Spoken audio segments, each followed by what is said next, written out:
तद्विद्धि प्रणिपातेन परिप्रश्नेन सेवया उपदेक्ष्यन्ति ते ज्ञानम् ज्ञानिनस्तत्त्वदर्शिनः ज्ञानिनस्तत्त्वदर्शिनः।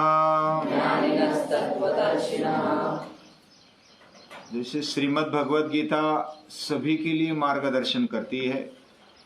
जीवन का जो भी प्रश्न है, हर एक प्रश्न के बारे में गीता सही तरीके से हमें उत्तर देती है और क्या करना चाहिए ये प्रत्यक्ष रूप में बोलती है। विद्यार्थियों के लिए हमने देखा था कि विद्यार्थी उसने कैसा जान लेना चाहिए, कैसे अभ्यास करना चाहिए। इसके लिए प्रणिपातेन, पहले तो विनम्रता होनी चाहिए, उसके बाद जिज्ञासा होनी चाहिए और उसके साथ साथ सेवा भाव वृत्ति भी होनी चाहिए। यानी हमारा जीवन सृष्टि के कारण है, या तो समाज में सृष्टि में जो भी पशु पंछी मानव आदि रहते हैं उनके कारण हम अभी तक जिंदा है, अभी तक अच्छे जी रहे हैं और उनके उपकार है हम पर, उनके बदले में हमें उसका परतावा देना चाहिए। इसके कारण भी हमें कार्यरत रहना चाहिए। जैसा हमारे लिए कोई करता है, ये दुनिया देन लेन की है, लेन देन की है, तो कोई लेता है तो देता भी है और देता है तो लेता भी है। लेकिन सृष्टि में बहुत बार ऐसा दिखाई देता है वो देने वाले ही है। वैसा जो महापुरुष होते वो देने का ही विचार करते हैं। लिया तो अपने आप वह जो जरूरी है कितना लगता है वो मिल जाता। एक बार क्या हुआ, देव और असुरों में युद्ध हो गया। असुर पराजित हो गए। असुर यानी अशुशु रमनते इति असुरा, जो प्राण में ही रममान रहते, खाओ पियो मजा करो, ऐसी वृत्ति धरने वाले, अपने जीवन में वैसा ही जीने वाले वो असुर होते हैं। उनके कपड़े अलग नहीं होते, हमारे जैसे ही हो सकते होते, अच्छे रहते असुर। और वो खाने पीने में और मौज मजा करने में ही अपना पूरा जीवन लगा देते। ईट ड्रिंक एंड बी मेरी। तो युद्ध हुआ, युद्ध में वो पराजित हो गए और उनके राजा थे विरोचन। असुरों के राजा थे विरोचन। उन्होंने भाषण किया, ये देव हमें हमेशा पराजित करते रहते हैं, हम भी कभी कभी जीतते लेकिन हमारा पराजय ज्यादातर होता है और बिना कारण लड़ते रहते हैं। हमारे खिलाफ खाओ पियो मजा करो जीवन के खिलाफ वो लड़ते हैं और हमें अच्छा जीने नहीं देते, हमें अच्छा खाने पीने नहीं देते। तो उनके साथ लड़ना चाहिए कि नहीं लड़ना चाहिए? तो विरोचन ने ऐसा बोला तो बाकी सब ने हाँ में हाँ मिला दी कि लड़ना चाहिए, युद्ध करना चाहिए, युद्ध करना चाहिए। उतने में उनके गुरु आ गए। असुरों के, राक्षसों के गुरु कौन थे? शुक्राचार्य। वो आ गए, उनको नमस्कार किया और नमस्कार करके विरोचन बोले कि हमें युद्ध के लिए जाना है, ऐसा करना है, वैसा करना है, अभी उनको परास्त कर देंगे, मार देंगे।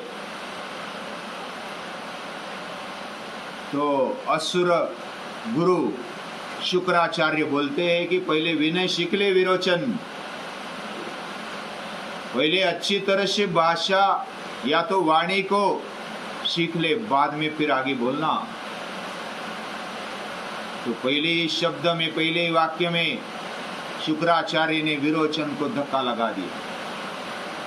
फिर विरोचन बोले कि क्षमा करना गुरुजी, क्षमा करना आचार्य, क्या करना चाहिए हमें आप बता दो।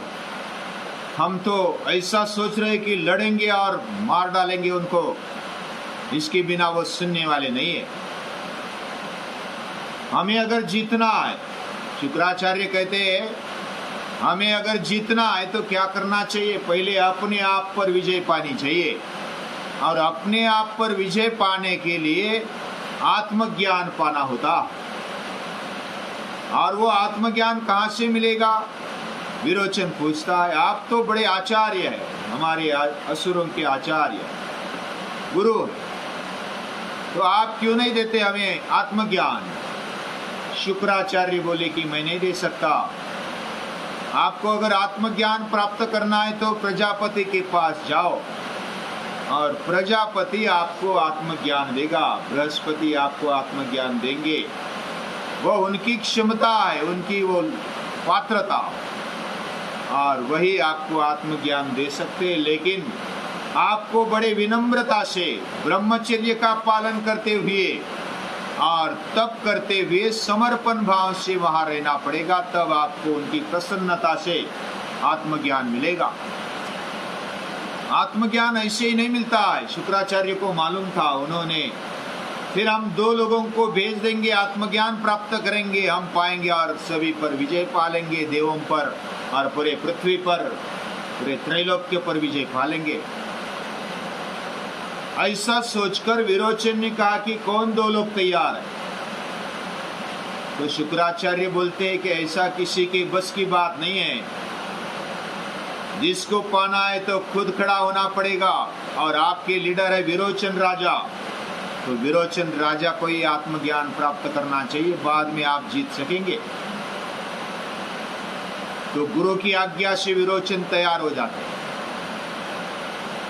उधर इंद्र भी विचार करते, वो देवों के राजा, और वह भी विचार करते, बार बार ये असुर हम पर आक्रमण करते हैं, हम कभी पराजित होते कभी जीतते हैं, लेकिन हमेशा हमें जीत पाने के लिए जीवन में क्या करना चाहिए? तो इसके लिए इंद्र भी जाते गुरु के पास, बृहस्पति के पास, और दोनों आ जाते, विरोचन आ जाते असुरों के राजा, और देवों के राजा इंद्र भी आ जाते, और दोनों नमस्कार करते हुए बोलते कि हमें एक दूसरे पर विजय पानी है, और इसलिए असुर राज बोलता है कि मैं आत्मज्ञान पाने के लिए आया हूँ, और इंद्र भी बोलते हैं कि मैं भी आत्मज्ञान पाने के लिए आया हूँ, लेकिन जिससे पाना है वो तो एक ही व्यक्ति है, तो उनके पास पाना चाहिए तो उसके लिए सेवा भाव रखना चाहिए मन में, ब्रह्मचर्य व्रत का पालन करना चाहिए, श्रद्धा से समर्पण से रहना चाहिए, और विनम्रता से इधर जो भी करना है करना चाहिए। तो उसके लिए दोनों काम करने लगे। दोनों ने आश्रम में रहते हुए वह सेवा करने लगे, गुरु की सेवा पूजा करने लगे, और बड़े विनम्रता से रहते थे, लेकिन आपस में झगड़ते थे। कभी तूने इतना काम किया, मैंने इतना काम किया। असुर राज झगड़ते थे, क्योंकि सेवा में काम करना होता है, पसीना बहाना होता है, श्रम करना होता है, लेकिन करते थे। आत्मज्ञान पाना है ना, तो वो करते थे। फिर बहुत दिन तपश्चर्या करने के बाद, ब्रह्मचर्य व्रत का पालन करने के बाद, विनम्रता से रहने के बाद, वह बोले, यानी आचार्य बोले कि मैं प्रसन्न हूं आप दोनों पर, आपने बहुत ही कष्ट किया, सेवा भाव से रहे, विनम्रता से रहे, और ब्रह्मचर्य का व्रत पालन करते भी रहे, समर्पण से रहे, मैं आप पर प्रसन्न हूं, बोलो आपको क्या चाहिए? तो असुरराज बोलते हैं कि मुझे आत्मज्ञान चाहिए। इंद्र भी बोलते हैं कि मुझे आत्मज्ञान चाहिए। तो दोनों ने वही कहा। दोनों बैठ गए गुरु के सामने,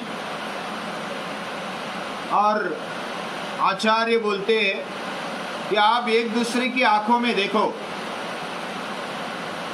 और देखने पर क्या देखने को मिलता है ये मुझे बताओ, यानी अंतश्चक्षु तक जाओ देखकर, और फिर बोलो।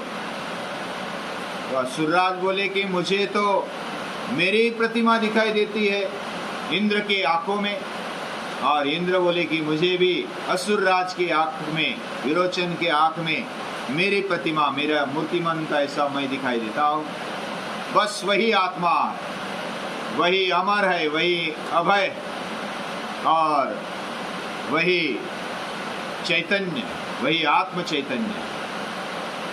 तो ऐसा बोलकर असुरराज बोले यही आत्मा है, यानी मैं जो दिखता हूँ।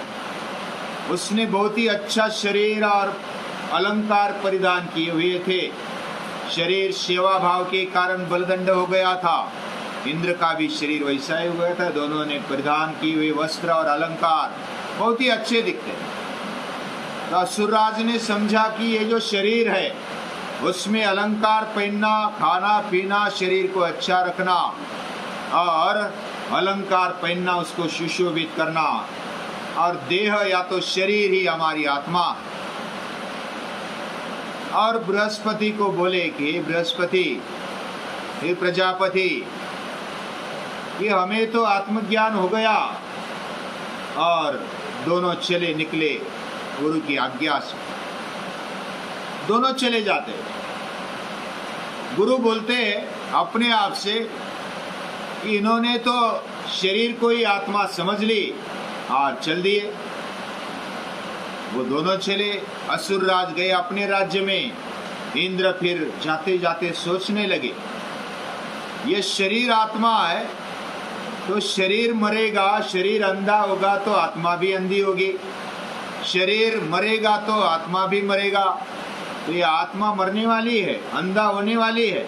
वो फिर शंका आने लगी इंद्र के मन में। और असुरराज के मन में कोई शंका नहीं। उसने जाकर तो पूरे राक्षसों को, असुरों को बता दिया, ये शरीर ही आत्मा है। उसके लिए जीना, उसको अलंकृत करना, उसके लिए अच्छे श्रृंगार करना, यही हमारी आत्मा है। उसके लिए लड़ना, मरना, शिव भी करना। और इंद्र मात्र आशंका से भर गए। वो नदी पार करते करते विचार करने लगे, ये शरीर अगर अंधा होगा, उसको काना होगा, बहरा होगा, तो क्या आत्मा भी अंधी होगी, कानी होगी, बहरी होगी, क्या वो भी मरेगी? वो फिर प्रश्न पूछने के लिए इंद्र आ जाते वापस।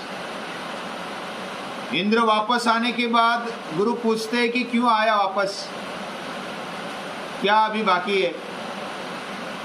तो इंद्र ने बोला कि ये ऐसा ऐसा है, मेरे मन में शंका आ गई, क्या अंधा शरीर होने पर आत्मा अंधी हो जाएगी, शरीर मरने पर आत्मा मर जाएगी? बोले कि तू सही सोच रहा है, तू अभी तपश्चर्या और कुछ सालों तक तपश्चर्या कर ले। ब्रह्मचर्य व्रत का पालन करते हुए विनम्रता से, समर्पण भाव से, श्रद्धा से इधर रह लेना, बाद में मैं बताऊंगा तुझे। तो इंद्र ने वैसा ही किया। कुछ सालों तक रहे, तपश्चर्या की। और फिर गुरु बोले कि मैं प्रसन्न हूँ, बोलो अभी क्या चाहिए? बोलो आत्मज्ञान चाहिए। फिर गुरु ने बोला कि सपने में, स्वप्नावस्था में हम अंधे होने पर भी अंधे नहीं रहते, मरने पर भी नहीं मरते, या तो बहरा होने पर भी बहरे नहीं होते, काना होने पर भी काने नहीं होते। और यही आत्मस्वरूप है, यही चैतन्य, यही आनंद है, यही निर्भयता। तो गुरु को नमस्कार करके फिर चलने लगे इंद्र चलने लगे। फिर विचार करने लगे कि सपनावस्था में फिर भी हमें तो डर लगता है, सपनावस्था में वो वास्तविकता नहीं होती। फिर वापस आ गए। फिर वापस आने के बाद फिर पूछने लगे कि मुझे आशंका है, ये सपनावस्था ज्ञान की अवस्था है, और इसमें अगर हम जो भी हो गए, समझो कि अंधे भी है तो अंधे नहीं होते सपने में, मर भी गए तो मर नहीं जाते सपने में, ये ठीक बता रहे। लेकिन ये जो शरीर है ये मृत जैसा हो जाता है, और सपने में तो ये सपना रहता है, वो वास्तविकता नहीं रहती। तो और आगे मुझे आशंका है कि आत्मा क्या है, मुझे अभी समझ में नहीं आया। फिर गुरु बोलते हैं कि गाढ़ी निद्रा में हम ऐसी अवस्था में जाते। फिर विचार करते इंद्र कि गाढ़ी निद्रा में भी हम तो मृत जैसे हो जाते, हमें कुछ भान नहीं रहता। और ये सभान हमें पता चलना चाहिए कि मैं आत्मा हूं। आत्मा क्या है मुझे अभी तक समझ में नहीं आया। फिर वापस ऐसे 3-4 बार आते हैं, तपश्चर्या करते हैं, ब्रह्मचर्य का व्रत का पालन करते हैं, विनम्रता से रहते हैं, तप करते हैं, समर्पण और श्रद्धा से रहते हैं। और इस प्रकार आने पर फिर बृहस्पति बोलते हैं, गुरु बोलते हैं कि तू जो विचार कर रहा है ना, सही विचार कर रहा है, तेरी जो लगन है तू अभी पात्र है, ऐसा मुझे लग रहा है। तो फिर बृहस्पति बोलते ये जो आत्मा है ये मरने से नहीं मरती है, शरीर मरने से ये नहीं मरती है, शरीर अंधा होने से अंधी नहीं होती है, कोई जलाने पर ये नहीं जलती है। ये आत्मा शरीर नहीं है, ये आत्मा इंद्रिय नहीं है, ये आत्मा मन भी नहीं, ये आत्मा बुद्धि भी नहीं है। ये आत्मा ये स्वयं प्रकाशमान, ये भले शरीर के आधार से बंधन में दिखती है लेकिन वो स्वतंत्र है। जैसे आकाश में कभी बिजली चमकती है, कभी बादल आ जाते हैं, लेकिन बादल निकल जाते हैं, वो विर जाते हैं, उसमें विलीन हो जाते हैं। बिजली आ जाती, बिजली भी विलीन हो जाती है, किधर जाती पता नहीं चलता। वैसा हमारा शरीर आता है जाता है, हमारा अंतःकरण आता है जाता है, लेकिन जैसे आकाश बने रहता है वैसी हमारी आत्मा भी बने रहती है। वो कभी मरते नहीं, किसी के मारने पर भी मरती नहीं, जलाने पर भी जलती नहीं, कोई काटेगा तो भी कटती नहीं है, कोई उसको पानी में भिगोएगा तो भी वो भीगती नहीं। ऐसी वो निर्लेप है। अजो नित्य शाश्वतोयम पुराणो, ये ऐसी आत्मा है। और आत्मा जब पता चलती है कि मेरे शरीर में, मेरे अंदर रहती है, वैसे उसको ये भी भान हो जाता है कि वो पूरी दुनिया में, पूरी सृष्टि में रहती है। उसमें एकात्म भाव आ जाता है और एक दूसरे के प्रति आत्मीयता बढ़ती है, प्रेम भाव आ जाता है, श्रद्धा भाव आ जाता है, आत्मविश्वास आ जाता है। और ये बात आत्मज्ञान होने पर होती, वो निर्भय बन जाता है, किसी से भी डरता नहीं, आनंदी रहता है, प्रसन्न रहता है, हमेशा उसका कोई आनंद छीन नहीं सकता, वो अमर बन जाता है, निर्भय बन जाता है, वह अपने आप को पूर्ण समझता है।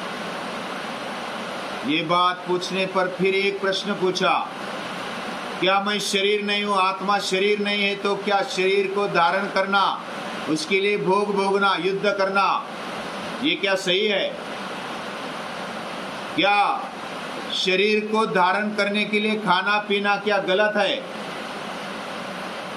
तो फिर गुरु कहते कि हम जब आत्मज्ञान प्राप्त नहीं करते और इस पूरी सृष्टि के साथ एकजुट नहीं हो जाते, एक साथ नहीं मिल जाते, या तो एक रूप नहीं हो जाते, तब तक हमें शरीर को संभालना चाहिए। और शरीर ये इसका बड़ा साधन है, शरीर माध्यम खलु धर्म साधनम। और ये शरीर और अंतःकरण के द्वारा ही हम इसको समझ सकते हैं। आत्मज्ञान पाने के लिए मानवीय शरीर आवश्यक है और इस शरीर के द्वारा ही हम इस सीढ़ी को पार कर सकते हैं। इसलिए शरीर को बनाए रखना, उसमें अभ्यास करना, श्रद्धा से ब्रह्मचर्य व्रत पालन करते हुए अपने देह की तरफ बढ़ना। लेकिन ये साधन है, ये बात याद रखना, शरीर ये साधन है, इंद्रिय ये साधन है, मन बुद्धि और अंतःकरण ये साधन है, और उसमें एक ही एक ऐसा तत्व है, वही है आत्मा, और वही नित्य है, अज है, अमर है और सनातन है। और उसके लिए फिर झगड़ा नहीं करना चाहिए, उल्टा ये श्रद्धा, ये जो विचार है आत्मा के बारे में, वह सभी ओर फैलाना चाहिए। किसी से द्वेष, किसी से मत्सर, किसी से तिरस्कार नहीं करना चाहिए। और ये सभी के पास ले जाने वाला वो आत्मज्ञानी होता जो आपने पाया। और ऐसा जानकर इंद्रदेव नमस्कार करते, तद्विद्धि प्रणिपातेन परिप्रश्नेन सेवया उपदेक्षन्ति ते ज्ञानम ज्ञानिनस्तत्वदर्शिना। वो ज्ञानी बन जाते, आत्मज्ञानी बन जाते हैं और तत्वदर्शिन बन जाते हैं। ऐसे देवों को, ऐसे आत्मज्ञानी को नमस्कार करते हैं।